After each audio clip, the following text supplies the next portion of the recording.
जय Shri Krishna. Dear students, आज का video cost accounting topic elements of cost lecture second है। पर आज हम आपको ये चीज बताएंगे कि एक मैन्युफैक्चरिंग बिजनेस ऑर्गेनाइजेशन जो होती है वह अपने द्वारा प्रोड्यूस्ड मैन्युफैक्चर्ड आर्टिकल या कमोडिटी कि total cost and per unit cost calculate करना चाहती है। यह कैलकुलेशन उस कंपनी, उस मिल, उस फैक्ट्री के कॉस्टिंग डिपार्टमेंट के द्वारा एक प्रॉपर तरीके से स्टेटमेंट ऑफ कॉस्ट या कॉस्ट शीट बनाकर किया जाता है। मसलन आप एक शुगर फैक्ट्री के मालिक हैं, आप जानना चाहते हैं कि जनवरी 2000 मंथ में जो प्रोडक्शन शुगर बैच का हुआ उनकी टोटल कॉस्ट क्या आई, पर बैग या पर क्विंटल कॉस्ट क्या आई। भाई ये कौन बताएगा? फाइनेंस डिपार्टमेंट तो बताएगा नहीं, परचेज डिपार्टमेंट भी नहीं बताएगा, सेल्स डिपार्टमेंट भी नहीं बताएगा, तो फिर कौन बताएगा? ये बताएगा जो आपके यहां कॉस्टिंग डिपार्टमेंट है, वो वहां के जो कॉस्ट अकाउंटेंट्स है, कॉस्टिंग क्लर्क्स है, जो ये सारा रिकॉर्ड रखते हैं। भाई किसका रिकॉर्ड रखते हैं? हमने प्रीवियस रिकॉर्ड में बताया था, प्रीवियस वीडियो में बताया था आपको कि 3 मेजर एलिमेंट्स होते हैं, मटेरियल, लेबर एंड एक्सपेंसेस। इन तीनों की कॉस्ट का सम ही टोटल कॉस्ट होता है और इस कॉस्ट को डिटेल में कॉस्ट शीट में दिखाया जाता है। इसे कुछ बुक्स में स्टेटमेंट ऑफ कॉस्ट भी कहा गया है। बात एक ही है। सवाल है कि यहां हम कैसे बनाते हैं, क्या प्रारूप है, प्रैक्टिकल क्वेश्चन, न्यूमेरिकल क्वेश्चन करते वक्त हमें क्या परेशानी आएगी, किस तरह से हम एग्जैक्टली करेक्ट सॉल्यूशन दे पाएंगे। इसके लिए बहुत जरूरी है कि आप कॉस्ट शीट के इस प्रोफार्मा को खूब अच्छी तरह से समझ ले। यहां आप पाएंगे सबसे पहली जो आइटम है वो opening stock of raw material. RM का मतलब होता है रॉ मटेरियल। फिर मैं आपको कहता हूं कि ये रॉ मटेरियल क्या है। आप शुगर फैक्ट्री रन कर रहे हैं, शुगर प्रोड्यूस करेंगे, लेकिन वो शुगर निकलेगी कैसे, बनेगी कैसे? उसके लिए पहले आपको किसानों से शुगर केन यानी कि गन्ना खरीदना होगा। वो जो गन्ना है, शुगर केन है, आपकी फैक्ट्री में वही रॉ मटेरियल करेगा। जनवरी 1 2020 को इस रॉ मटेरियल का जो स्टॉक है वह opening stock of raw material है।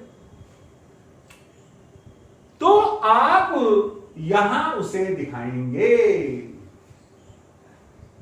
During the month of January आपने जितना शुगर केन जितने रुपए का खरीदा परचेज ऑफ रॉ मटेरियल में, शुगर केन को खरीदने पर और फैक्ट्री तक आने में जो कैरीज चार्जेज, कैरीज इनवार्ड्स हुआ,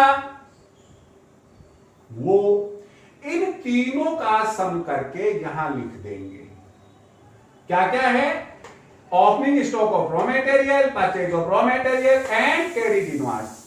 इसमें से आप closing stock of raw material, यानी जिस प्रकार 1 जनवरी 2020 को शुगर केन का ओपनिंग स्टॉक था, ठीक वैसे ही 31 जनवरी 2020 को स्टॉक होगा, वह क्लोजिंग स्टॉक होगा। और उस क्लोजिंग स्टॉक को प्लस करने पर, माइनस करने पर आपके पास में जो फिगर आएगी, जो कॉस्ट आएगी, यह कहलाती है cost of raw material consumed.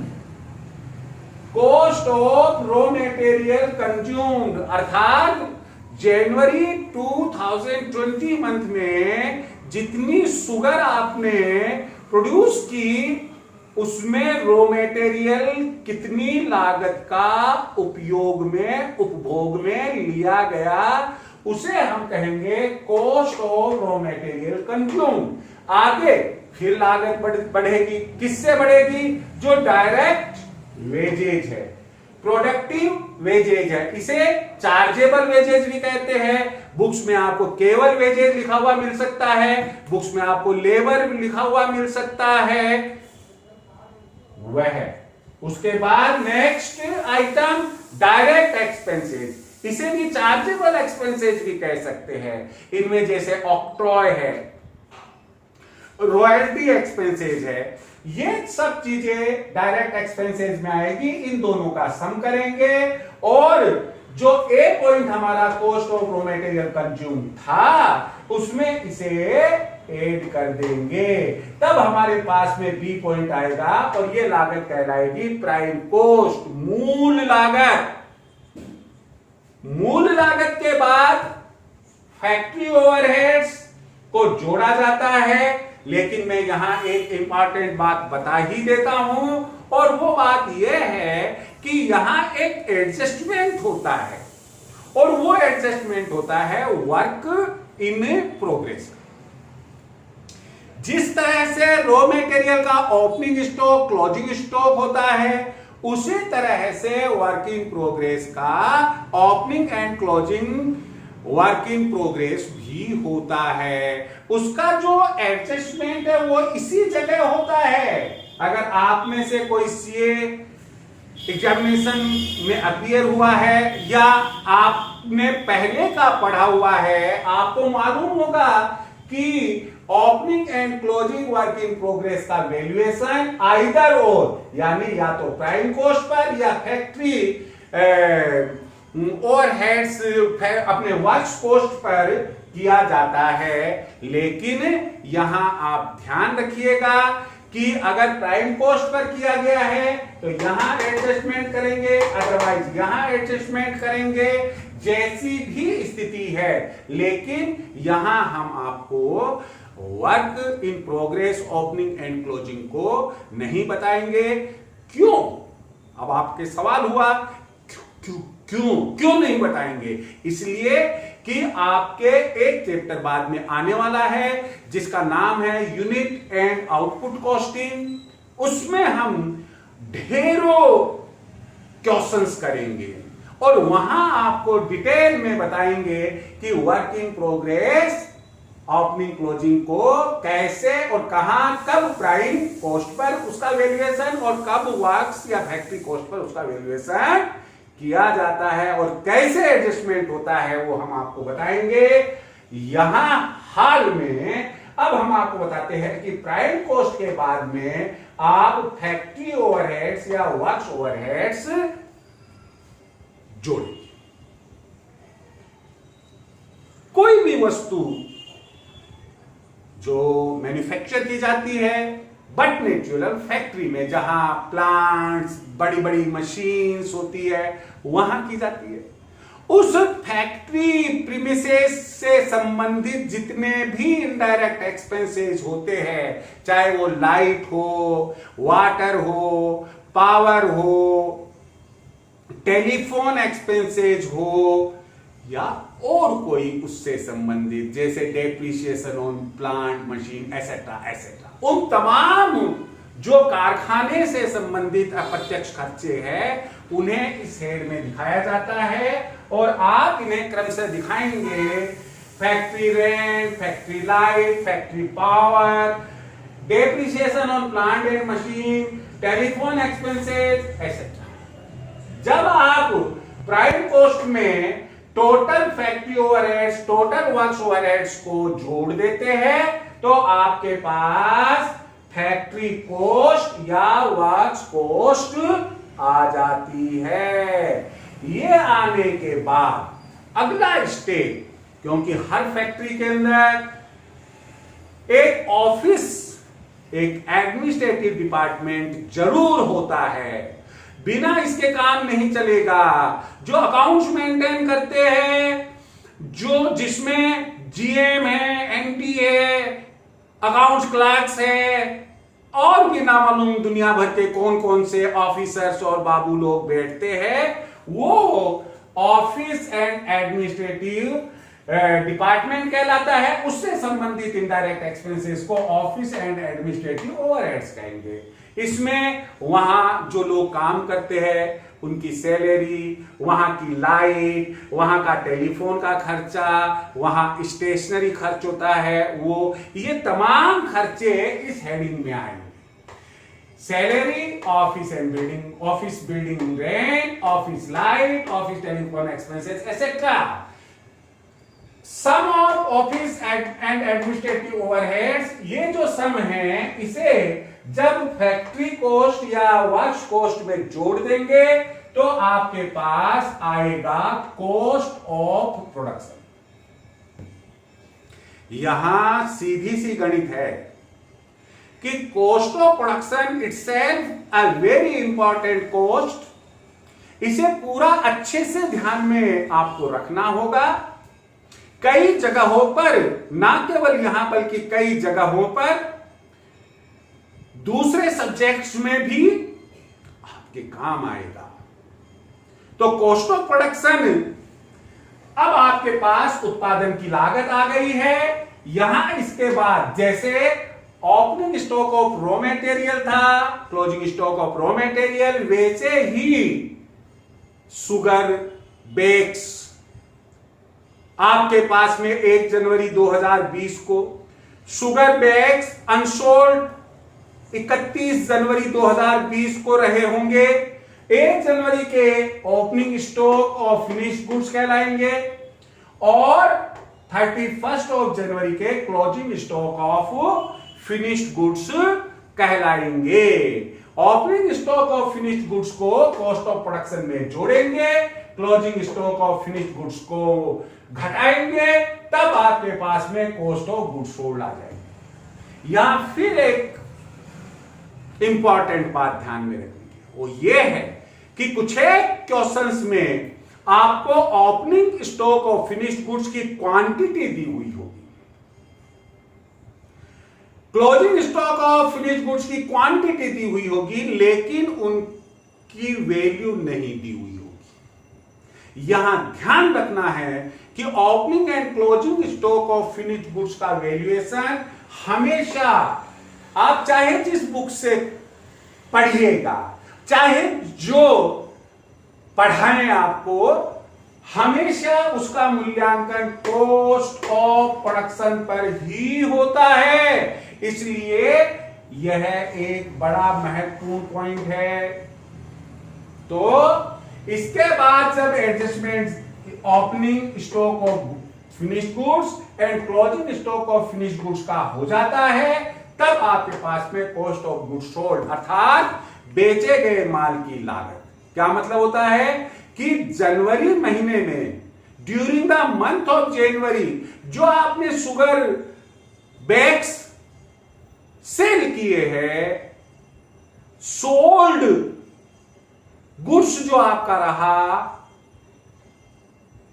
उसकी लागत क्या, उसे हम कॉस्ट ऑफ गुड्स सोल्ड कहेंगे। आप मानकर चलिए माल को तैयार तो फैक्ट्री कर देगी, लेकिन बेचेगा कौन, डिस्ट्रीब्यूशन कौन करेगा।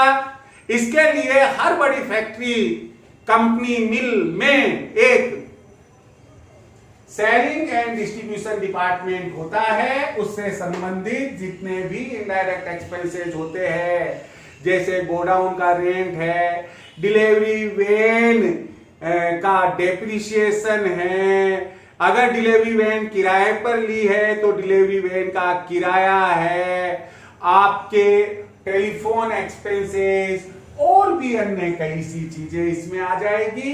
तो यहां godown rent, sales, agents remuneration, carriage outwards etcetera etcetera, इनका सम जब आप कॉस्ट ऑफ गुड्स सोल्ड में जोड़ देंगे तो आपके पास टोटल कॉस्ट आ जाएगी। हमने आपसे कहा ना कि कॉस्ट शीट बनाने का मेन ऑब्जेक्ट एक टोटल कॉस्ट ज्ञात करना और दूसरा पर यूनिट कॉस्ट ज्ञात करना होता है। तो ये टोटल कॉस्ट आ गई आपके पास में। टोटल कॉस्ट में आप आउटपुट जितना हुआ है, आउटपुट यूनिट्स का भाग दे देंगे तो आपके पास पर यूनिट कॉस्ट आ जाएगी। आगे बढ़ते हैं। इसके बाद आप प्रॉफिट लिखकर जगह छोड़ देंगे अमाउंट की और सेल्स लिखेंगे, क्योंकि आपको सेल्स मालूम है। During the month of Jain कितनी सेल हुई ये आपको मालूम है। आप यहां पर सेल्स लिखेंगे और बैलेंसिंग फिगर के रूप में आपके प्रॉफिट आएगा। सेल्स ज्यादा है, कॉस्ट कम है, टोटल कॉस्ट, प्रॉफिट होगा। टोटल कॉस्ट ज्यादा है, सेल्स कम है, लॉस होगा। जैसा भी हो वो यहां बैलेंसिंग फिगर में आ जाएगा। अगर लॉस हो तो उसे विद इन द ब्रैकेट लिख देना चाहिए। हम लेक्चर पूरा करें उसके पहले एक और बात हम बता देते हैं। कभी कभी क्वेश्चन में आपको दिया हुआ होता है कि find out total cost, gross profit and net profit from the following details. तो उसमें ग्रॉस प्रॉफिट और नेट प्रॉफिट कैलकुलेट करने के लिए आपसे कहा गया है ग्रॉस प्रॉफिट कैलकुलेट यदि आपको करना है तो पहले कॉस्ट शीट इतनी ही बनेगी। उसके बाद एक आप छोटा स्टेटमेंट जोड़ देंगे जिस पर लिखेंगे कंप्यूटेशन या calculation of gross profit and net profit. सबसे पहले उसमें सेल्स यहां से पिक करेंगे, ले जाएंगे, उसमें से कॉस्ट ऑफ गुड्स सोल्ड को माइनस करेंगे, तब आपके पास में ग्रॉस प्रॉफिट आएगा और ग्रॉस प्रॉफिट में से आप सेलिंग एंड डिस्ट्रीब्यूशन ओवरहेड्स जितने हैं सबको माइनस करेंगे, तब आपके पास में नेट प्रॉफिट आ जाएगा। अब आप ध्यान रखिए, हम अगली बार आपको कुछ फॉर्मूला इस कॉस्ट शीट के बताएंगे। हो सकता है अगले वीडियो में न्यूमेरिकल्स आपके शुरू करवा दे। अगर किसी वजह से शॉर्टेज ऑफ टाइम की वजह से न्यूमेरिकल क्वेश्चंस अगले वीडियो में नहीं शुरू हुए तो उसके ठीक बाद वाले में हम जरूर करवाएंगे। यहां यह भी आपको ध्यान में रखना है, जिस भी बुक से आप पढ़े, अगर एलिमेंट्स ऑफ कॉस्ट के नाम से पहला चैप्टर दिया हुआ है आपके, तो उस चैप्टर में केवल 4-5 एग्जांपल्स, सभी प्रकार के ओवरहेड्स के 20-25 आपको एग्जांपल्स दिए हुए होंगे। न्यूमेरिकल एग्जांपल्स के साथ साथ न्यूमेरिकल एक्सरसाइज भी केवल 4-5 ही दी हुई होगी। हम आपको यहां किसी एक पर्टिकुलर बुक से तो करा नहीं सकते, क्योंकि आप किस स्टेट के, किस यूनिवर्सिटी के, कौन सी बुक आपकी रिकमेंडेड है, कौन सी रेफरेंस बुक्स आप बुक पढ़ रहे हैं। लेकिन पक्की बात है, जो एग्जामिनेशन यूनिवर्सिटी या एग्जामिनेशन स्टैंडर्ड के क्वेश्चन होंगे पॉजिटिवली हम यहां लेंगे और आप उन्हें खूब अच्छे से समझेंगे। अपनी क्वेरी अगर कोई होगी, आपकी कोई प्रॉब्लम होगी, आप कमेंट करके मुझे पूछ सकते हैं। हाँ, देखो, आपसे फिर एक छोटी सी बात कहनी है कि भाई अपन जो वीडियो देखते हैं ना, उस वीडियो में लाइक, सब्सक्राइब और शेयर अवश्य करना चाहिए, इसलिए आप इसमें कोई कमी ना रखें। Thank you very much.